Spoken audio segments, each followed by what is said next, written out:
సదాశివసమారంభాం శంకరాచార్యమధ్యమాం అస్మదాచార్యపర్యంతాం వందే గురుపరంపరాం.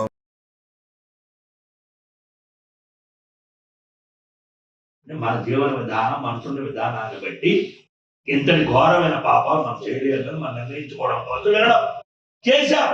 ఒకటి చేశాం, దుర్భద్ర అనుభవిస్తున్నాం, బంధుహీనంగా ఉన్నాం, సుతహీనంగా ఉన్నాం, రోగాలతో ఉన్నాం. ఏం చేయాలి? వీడేం చేశాడు? అదే పని చేయి.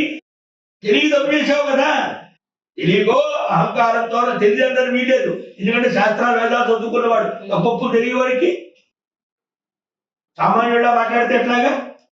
తప్పప్పుడు తెలియవు.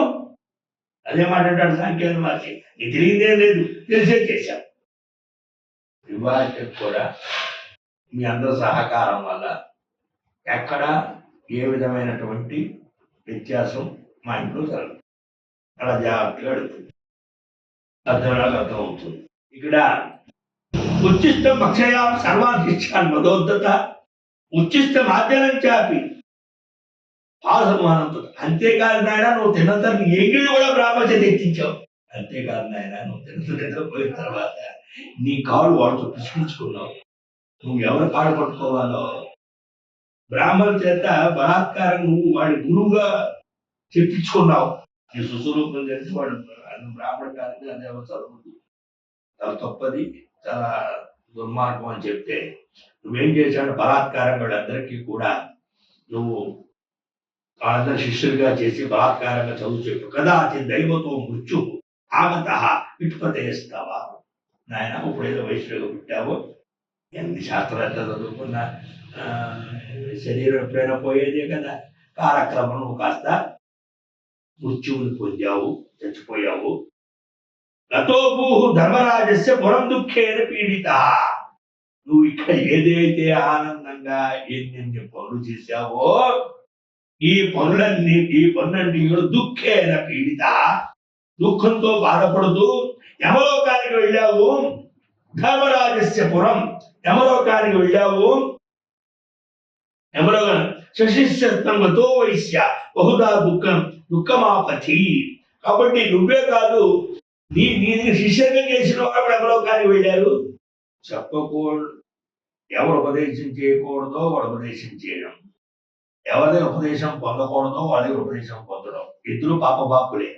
తెలిసినా తెలియకపోయినా నాకు మొట్టమొదటిగా మేధ దక్షిణామూర్తి మంత్రం నాకు ఒక సన్యాసి ఇచ్చారు నరపణ శంకర మఠంలో.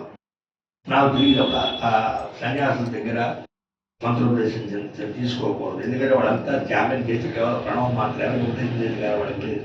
ఈ మాట మొదలు మాణికశాస్త్రి గారు చెప్తే ఆయన తప్పురా, ఆ మంత్రం వదిలేస్తే మళ్ళీ గురువారు ఉపదేశం చేశారు మేధ దక్షిణ. బ్రాహ్మడే అయినా బ్రాహ్మణ దగ్గర తీసుకున్నారు, అయినా సన్యాసి దగ్గర తీసుకోకూడదు. సన్యాసి మంత్రోపదేశం చేసే అధికారం సన్యాసికి లేదు. ఇవాళ చాలా మంది నేను మాకే అవసరం మాట్లాడి, అందువల్ల ఎవరు ఉపదేశం చేయకూడదో వాడు ఉపదేశం చేసిన, ఎవరి దగ్గర ఉపదేశం గ్రహించకూడదో వాళ్ళ దగ్గర గ్రహించిన, ఉపదేశం చేసిన వాడు ఉపదేశం పొందినవాడు ఇద్దరు కూడా నరకానికి వెళ్ళిపోతారు. అలాగా శశిష సమేతంగా నువ్వు నరకానికి వెళ్ళావు నాయన. ఉచ్చిష్టం ప్రాచీన విప్రం స్నేహాత్మోహ హఠాచయ. కాబట్టి ఉచ్చిష్టాన్ని తినిపించావు.